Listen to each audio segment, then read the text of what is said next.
ഉദ്ധവഗീതയിൽ ഭഗവാൻ ഉദ്ധവരോട് പറയുന്ന വിഷയസുഖങ്ങളുടെ നശ്വരത എന്താണെന്ന് കേൾക്കാം. ഹരേ ഗുരുവായൂരപ്പ ശരണം. എല്ലാവർക്കും പാർത്ഥസാരഥീയത്തിലേക്ക് സ്വാഗതം. ശരീരാഭിമാനമാകുന്ന നമ്മുടെ ആ അജ്ഞാനത്തെ നീക്കി അനുഗ്രഹിക്കുവാനായി ഭഗവാൻ ശ്രീകൃഷ്ണൻ ഉദ്ധവരോട് പറയുന്ന ഉപദേശം നമ്മൾക്കും കൂടി പ്രാവർത്തികമാക്കാനുള്ളതാണ്. ഈശ്വരപ്രാപ്തിയെ ആഗ്രഹിക്കുന്ന ഒരു സാധകൻ തൻ്റെ വർണ്ണാശ്രമധർമ്മങ്ങളെ ഫലകാംക്ഷ കൂടാതെ ഈശ്വരാർപ്പണ ബുദ്ധിയോടുകൂടി ആചരിക്കുകയാണ് ആദ്യമായി വേണ്ടത്. ധർമാചരണം കൊണ്ട് ക്രമേണ നമ്മുടെ മനസ്സ് ശുദ്ധമായി തീരുന്നു. ചിന്തകളോ ലയമോ ഇല്ലാത്ത ശാന്തഭാവമാണല്ലോ മനസ്സിൻ്റെ ശുദ്ധി.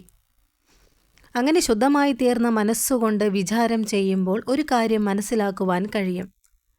ഗുണകാര്യങ്ങളായ പ്രപഞ്ച വസ്തുക്കളിലുള്ള സത്യത്വ ബുദ്ധി കൊണ്ട് വിഷയാസക്തന്മാർ എന്ന് വെച്ചാൽ ഓരോന്നിലുമുള്ള ആ വിഷയാസക്തി, അത് ഭക്ഷണത്തോടാവാം, നോൺ വെജായ ഭക്ഷണത്തോടാവാം, മദ്യാസക്തിയാവാം. അങ്ങനെ ഓരോരുത്തർക്കും ഓരോ വിഷയാസക്തിയാണ് ഉള്ളത്.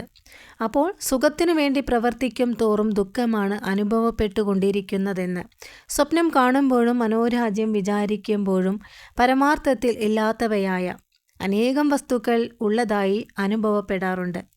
അങ്ങനെ ഇല്ലാത്ത വസ്തുക്കളെ ഉള്ളവയായി തോന്നിപ്പിക്കുവാൻ നമ്മുടെ മനസ്സിന് കഴിയുമെന്ന് സ്വപ്നാനുഭവത്തിൽ നിന്നും ഈ മനോരാജ്യത്തിൽ നിന്നുമെല്ലാം മനസ്സിലാക്കാൻ സാധിക്കും.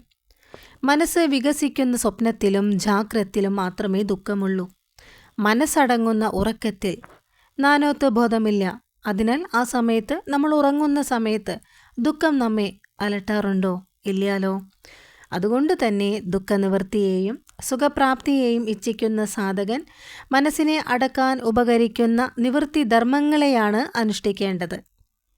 മനസ്സിനെ വികസിപ്പിക്കുന്ന ആ കാര്യകർമ്മങ്ങളെ ഉപേക്ഷിക്കുകയും വേണം എന്നാണ് ഭഗവാൻ പറയുന്നത്. ആത്മതത്വത്തെ അറിയണമെന്ന ആഗ്രഹം ദൃഢമായി തീർന്നാൽ പിന്നെ ഇന്നിന്ന കർമ്മങ്ങൾ ചെയ്യണം എന്ന വിധിവാക്യങ്ങളെ മാനിക്കേണ്ടതില്ല. അഹിംസ, സത്യം, അസ്ഥേയം, ബ്രഹ്മചര്യം, അപരിഗ്രഹം എന്നീ യമങ്ങളെ എപ്പോഴും ആചരിക്കണം. ശൗചം, സന്തോഷം, തപസ്, സ്വാധ്യായം, ഈശ്വരപ്രണിധാനം എന്നിവയാണ് ആ നിയമങ്ങൾ. അവയെ ഈശ്വര ഭജനത്തിന് തടസ്സം വരാത്ത വിധത്തിൽ അനുകൂല സ്ഥിതിയിൽ മാത്രം ആചരിച്ചാൽ മതി. ഈ അനുഷ്ഠാനങ്ങളെ കൊണ്ട് നമ്മുടെ മനസ്സ് ശുദ്ധവും ഏകാഗ്രവും വിഷയങ്ങളിൽ വിരക്തവും ആയി കഴിഞ്ഞാൽ പിന്നെ ഗുരുവിനെ ആശ്രയിക്കുകയാണ് വേണ്ടത്. എങ്ങനെയുള്ള ഗുരുവിനെയാണ് നമ്മൾ ആശ്രയിക്കേണ്ടത്? പരമാത്മ സാക്ഷാത്കാരം സാധിച്ചവനും ശാന്തനുമായിരിക്കണം ഗുരു. അഭിമാനം, മാത്സര്യം, എൻ്റേതെന്ന് തോന്നലാകുന്ന മമത, ബദ്ധപ്പാട്, അസൂയ എന്നീ ദോഷങ്ങളൊന്നുമില്ലാത്തവനും ലക്ഷ്യപ്രാപ്തിക്കുള്ള അനുഷ്ഠാനത്തിൽ സമർത്ഥനും ശിഷ്യൻ ഗുരുവിനോട് ദൃഢമായ ആ ഒരു സ്നേഹമുള്ളവനും അത്യാവശ്യത്തിനു മാത്രം സംസാരിക്കുന്നവനും ആയിരിക്കണം. ഭാര്യ, പുത്രൻ, ഗൃഹം, ധനം, സ്വന്തക്കാർ, കൃഷിസ്ഥലങ്ങൾ മുതലായവയെ ഉദാസീന രൂപത്തിൽ മാത്രം കാണാൻ അഭ്യസിക്കണം. പ്രാരബ്ധത്തെ അനുഭവിച്ചു കൊണ്ടിരിക്കുന്ന തൻ്റെ സുഖദുഃഖങ്ങളെ വർദ്ധിപ്പിക്കുവാനോ കുറയ്ക്കാനോ ഇവയ്ക്കൊന്നും കഴിയില്ല. അതിനാൽ അവയിലെല്ലാം വിളങ്ങിക്കൊണ്ടിരിക്കുന്ന ആത്മാവിലുള്ള ആ സാമാന്യമായ സ്നേഹം മതി. എൻ്റേത് എന്ന രൂപത്തിലുള്ള വിശേഷമായ സ്നേഹം വെച്ച് പുലർത്തേണ്ട ആവശ്യമില്ല. ഇനി വിറകിനെ പ്രകാശിപ്പിക്കുന്നതും ദഹിപ്പിക്കുന്നതും ആ അഗ്നിയാണല്ലോ. അഗ്നി വിറകിൽ നിന്ന് വേറെയാണല്ലോ.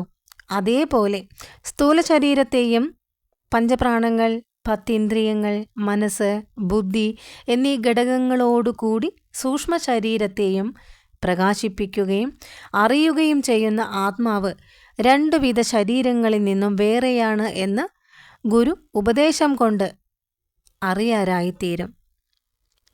വിറകിൽ കൂടെ പ്രകാശിക്കുമ്പോൾ അഗ്നി ഉണ്ടാവുന്നതായും വിറക് കത്തിത്തീർന്നാൽ ഇല്ലാതാകുന്നതായും, ചെറിയ വിറകിൽ ചെറിയ രൂപത്തിലും ഇനി വലിയ വിറകിലാണെങ്കിലോ വലിയ രൂപത്തിലും നമുക്ക് അഗ്നിയെ കാണാൻ സാധിക്കും അല്ലേ. ഇനി വിറകിൻ്റെ ആ ഉൽപ്പത്തി, നാശം എന്നിവ അഗ്നിയെ ബാധിക്കുന്നേയില്ല. അതേപോലെ ശരീരങ്ങളിൽ കൂടി പ്രകടമായി തീരുന്ന ആത്മാവും ശരീരധർമ്മങ്ങളെ തൻ്റെ അനുഭവങ്ങളായി തെറ്റിദ്ധരിക്കുകയാണ് ചെയ്യുന്നത്. മായയുടെ ശക്തികളായ 3 ഗുണങ്ങളെ കൊണ്ടാണ് ആത്മാവിൽ കാരണ സൂക്ഷ്മ സ്ഥൂല ശരീരങ്ങൾ നിർമ്മിക്കപ്പെട്ടിരിക്കുന്നത്. ആത്മാവിൽ മായയും ത്രിഗുണങ്ങളും ആരോപണങ്ങളാണ്. ആത്മസ്വരൂപത്തെ വിസ്മരിച്ച് ശരീരമാണ് താനെന്ന് അഭിമാനിക്കുന്നതാണ് ബന്ധം. ആത്മാവാണ് താനെന്ന ജ്ഞാനം ശരീരാഭിമാനത്തിന് കാരണമായ അജ്ഞാനത്തെ നശിപ്പിക്കും. അതിനാൽ തന്നിൽ വിളങ്ങുന്ന ആത്മതത്വത്തെ താനായി ബോധിച്ചതിനു ശേഷം ശരീരത്തിലും പ്രപഞ്ചത്തിലുമുള്ള അപരമാർത്ഥ ബുദ്ധിയെ ഉപേക്ഷിക്കണം. അരളി കടഞ്ഞാൽ അഗ്നി പ്രകടമായി തീരുന്നത് പോലെയാണ് ഗുരുശിഷ്യ സംവാദം ഈ ജ്ഞാനത്തെ പ്രകാശിപ്പിക്കുന്നത്.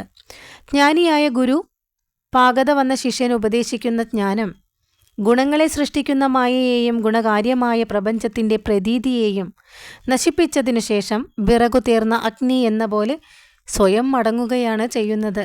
ശരീരമാണ് താനെന്ന തോന്നലാണ് അജ്ഞാനം. ആത്മാവാണ് താനെന്ന ബോധമാണ് ജ്ഞാനം. ഈ ആത്മബോധം കൊണ്ട് ശരീരാഭിമാനം നശിക്കുന്നു. അജ്ഞാനവും ജ്ഞാനവും മനസ്സിൻ്റെ 2 ഭാവങ്ങളാണ്. ആ ജ്ഞാനം കൊണ്ട് അജ്ഞാനത്തെ നശിപ്പിച്ചതിനു ശേഷം ജ്ഞാനത്തെ ഉപേക്ഷിച്ചാൽ മാത്രമേ മനസ്സിനെ ആത്മാവിൽ ലയിപ്പിക്കുവാനും മനസ്സിനതീതമായ ആത്മസ്വരൂപിയായി തീരുവാനും കഴിയൂ എന്നാണ് ഭഗവാൻ ഉദ്ധവരോട് പറയുന്നത്. എന്നാൽ കർമ്മടന്മാർ സത്യത്തിൽ പ്രപഞ്ചത്തിൻ്റെ ആ മിഥ്യാത്വത്തെ അംഗീകരിക്കുന്നില്ല. അവരുടെ ആ അഭിപ്രായത്തിൽ കർമ്മം ചെയ്യുകയും ഫലം അനുഭവിക്കുകയും ചെയ്യുന്ന ജീവന്മാർ ഓരോ ശരീരത്തിലും വേറെ വേറെയാണ്. പുണ്യകർമ്മങ്ങളെ കൊണ്ട് സമ്പാദിക്കാവുന്ന സ്വർഗാദി ലോകങ്ങൾ, കർമ്മഫലം അനുഭവിക്കുവാനുള്ള അവസരമായ കാലം, കർമ്മങ്ങളെ പ്രതിപാദിക്കുന്ന ശാസ്ത്രങ്ങൾ, കർമ്മഫലം അനുഭവിക്കുന്ന ജീവൻ, ഇവയെല്ലാം നിത്യവുമാണ്.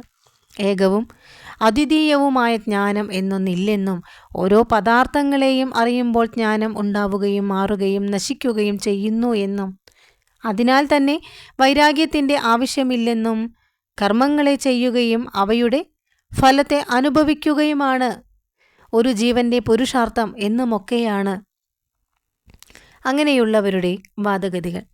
ആ വാദഗതിയെ അംഗീകരിക്കുകയാണെങ്കിൽ ജീവന്മാർക്ക് ദുഃഖനിവൃത്തിയും സുഖപ്രാപ്തിയും ഒരിക്കലും ഉണ്ടാവില്ലെന്ന് സമ്മതിക്കേണ്ടി വരും.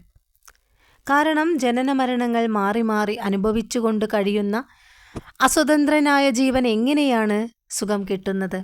കർമ്മം ചെയ്യുന്നതിലും ഫലം അനുഭവിക്കുന്നതിലും ജീവന് സ്വാതന്ത്ര്യം കാണുന്നില്ല. സ്വാതന്ത്ര്യം ഉണ്ടായിരുന്നുവെങ്കിൽ എപ്പോഴും സൽക്കർമ്മങ്ങൾ മാത്രം ചെയ്ത് സുഖം അനുഭവിക്കാമല്ലോ. അങ്ങനെ കാണപ്പെടുന്നില്ലല്ലോ. സ്വാതന്ത്ര്യം ഇല്ലാതിരിക്കുന്ന കാലത്തോളം എങ്ങനെയാണ് സുഖമെന്നത് അനുഭവപ്പെടുക? വലിയ വലിയ വിദ്വാൻമാർ പോലും പലപ്പോഴും ദുഃഖം അനുഭവിക്കുന്നതായി കാണപ്പെടുന്നുണ്ട്. മൂഢന്മാരെയും ചിലപ്പോൾ സുഖികളായും കാണാറുണ്ട്. അതിനാൽ ജഡമായ കർമ്മത്തിന് ഈശ്വര സാന്നിധ്യത്തിൽ മാത്രമേ ഫലത്തെ തരാൻ കഴിവുള്ളൂ എന്ന അനുമാനം കൊണ്ടറിയുവാൻ സാധിക്കും. ഇനി വാദത്തിനു വേണ്ടി കർമ്മങ്ങളെ കൊണ്ട് ദുഃഖനിവൃത്തിയും സുഖപ്രാപ്തിയും നേടാൻ കഴിയുമെന്ന് സമ്മതിച്ചാൽ തന്നെയും കർമ്മങ്ങൾ ചെയ്ത് പ്രവൃത്തി മാർഗത്തിൽ ജീവിക്കുന്നവർക്ക് മരണത്തിൽ നിന്നും രക്ഷപ്പെടാനുള്ള അനുഷ്ഠാനം അറിയില്ലല്ലോ. കർമ്മം കൊണ്ടൊരിക്കലും മരണഭയത്തെ ഇല്ലാതെയാക്കുവാൻ പറ്റില്ല. വധശിക്ഷയ്ക്ക് വിധിച്ച് കൊലക്കളത്തിലേക്ക് കൊണ്ടുപോകപ്പെടുന്ന മനുഷ്യനെ സ്ത്രീ, ചന്ദനം, പൂമാല, പട്ടുവസ്ത്രങ്ങൾ, രത്നാഭരണങ്ങൾ എന്നിവയിൽ ഏതു വസ്തുവാണ് സുഖിപ്പിക്കുന്നത്? മരണഭയമുള്ള കാലത്തോളം പ്രപഞ്ച പദാർത്ഥങ്ങളൊന്നും തന്നെ വിവേകിയായ മനുഷ്യനെ ആകർഷിക്കില്ല. ശരീരാഭിമാനം നിലനിൽക്കുന്നത് വരെ മരണഭയവും അനുഭവപ്പെട്ടുകൊണ്ടേയിരിക്കും.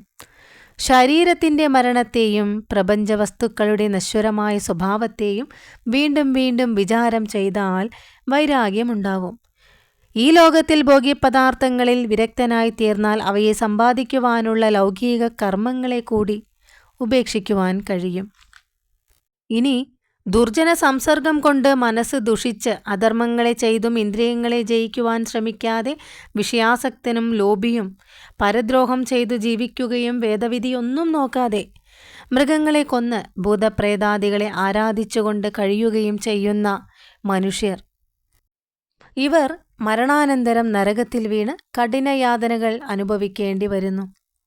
അതേപോലെ മരണധർമ്മത്തോടു കൂടിയ ജീവന് എന്ത് സുഖമാണ് ഉള്ളത്? കൽപ്പകാലം വരെ നീണ്ട ആയുസ്സോടു കൂടിയ ലോകപാലകന്മാർക്കും അവരുടെ ലോകങ്ങൾക്കും 2 പരാർദ്ധകാലമാകുന്ന ദീർഘായുസ്സോടു കൂടിയ ബ്രഹ്മദേവനു പോലും കാലസ്വരൂപനായ എന്നിൽ നിന്ന് ഭയമുണ്ടെന്ന് ഭഗവാൻ ഉദ്ധവരോട് പറയുകയാണ്.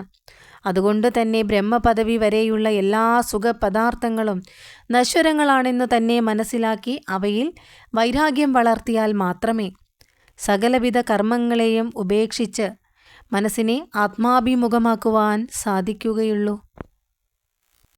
ഈ പ്രപഞ്ച വസ്തുക്കൾക്കൊന്നിനും സത്യത്വമില്ല. അതുകൊണ്ട് തന്നെ മിഥ്യയായ മായയായ പ്രപഞ്ചത്തെ ഉപേക്ഷിച്ച് സത്യമായ ആത്മതത്വത്തെ അറിഞ്ഞ് പ്രാപിച്ച് കൃതാർത്ഥനായി തീരുകയാണ് ഓരോ മനുഷ്യജന്മവും വേണ്ടത്. ഇത് ഭഗവാൻ നമ്മൾക്കും കൂടി വേണ്ടിയാണ് ഉദ്ധവരോട് ഈ ഉദ്ധവ ഗീത ഉപദേശിക്കുന്നത്. ശരീരത്തിൽ അഭിമാനിക്കാതെ ആ ശരീരാഭിമാനമാകുന്ന അജ്ഞാനത്തെ നീക്കി ഭഗവാൻ നമ്മെ എല്ലാവരെയും അനുഗ്രഹിക്കട്ടെ എന്ന് പ്രാർത്ഥിച്ചുകൊണ്ട് ഹരേ ഗുരുവായൂരപ്പാ ശരണം.